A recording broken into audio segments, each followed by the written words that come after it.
This is Daniel Pinchbeck for Anima. What doesn't feel right to people about the way we're living in society now? I mean, I think people have an underlying uneasiness around the whole ecological situation. There's the way our current system has kind of treated a lot of people in a very dehumanizing, destructive way, and then also has sort of attacked the natural systems of the planet. So yeah, even like all of our much-loved smartphones and devices require like rare minerals from the Congo and West Africa, where millions of people have died in genocides. You know, we know that we're turning a blind eye to a lot of misery that is created so that we can have our high quality of life in the first world. And then I think people feel kind of spiritual emptiness to varying degrees, because most people are sort of in a scientific materialist mindset where they don't really see that life has any larger purpose or meaning. People, and I think this is already happening, people could become more interested in cultivating themselves, inner explorations of consciousness, whether through entheogens or meditation, and then having responsibility, almost a service sense of like they have a larger dimension of themselves being devoted to somehow being of service to the natural world and to other people. So in a way, there's no tool that can do this. That's kind of the message. I think ultimately it's like we have to, out of pure volunteerism, recognize that we can't let this thing keep going in this direction, and then we have to figure out how to turn it around. So then the question is, I think that part of the problem is we don't really have a good model yet of what it would look like if we were to turn around, the direction of global society. I mean, speaking personally, I grew up in New York in a kind of alienated, broken family scenario. That's where a lot of people are at. So we don't really necessarily have a good map on how to get back into a more communal or collaborative or cooperative way of being. But somehow we have to figure that out in the next period.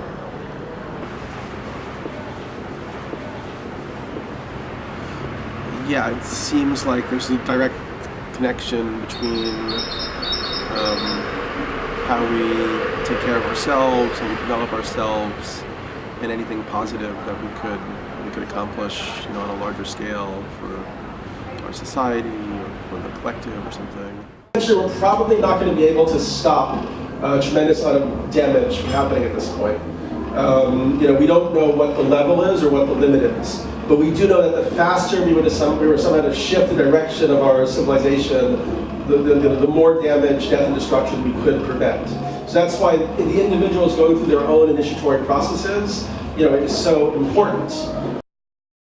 Well, I mean, obviously, right, now we have a lot of people locked into sort of limited belief systems and ideologies, and a lot of people are fixated on greed and power and so on.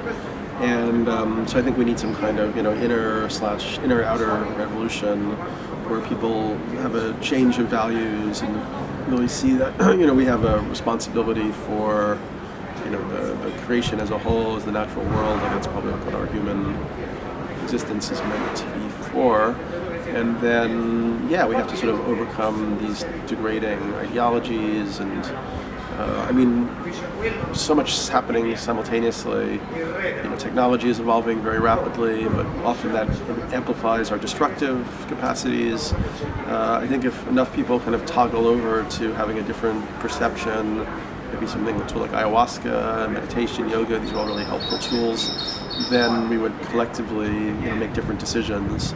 And ultimately, it would be wonderful if humanity would sort of come together and get rid of its nuclear arsenal and shift back from industrial agriculture to organic and permaculture type farming, and honor indigenous cultures and build wilderness corridors and all that kind of stuff that I think really we're at a tipping point where more and more people are getting it, and we'll see rapid changes in the next years.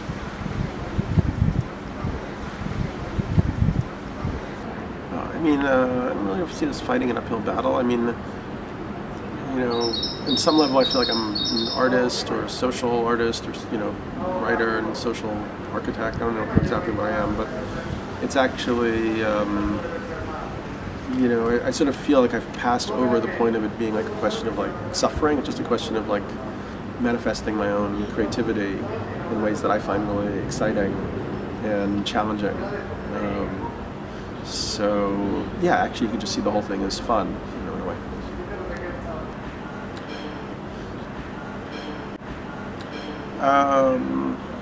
That's a good question. Yes, one. What's that? One. Well, I think we also always just step back and sort of look at how like rapid there's been like this evolutionary process of industrial culture, and consumerism, and mass entertainment, and people are very like distracted and kind of almost hypnotized by like the media and the culture of fame and what they see on television and so on. And that culture has been designed by kind of like corporate, entertainment, military complex to kind of make people feel disempowered and accepting of a culture that has a lot of violence in it and a lot of destructive aspects and so on. So, yeah, that's really unfortunate. Like it seems like people on the whole could be much more impassioned and take back their power. There's a lot of cynicism. People are very easily cynical and feel there's no hope and so on. And that really must be a lot of like hardcore social conditioning, through the educational system and institutions, government and media and so on.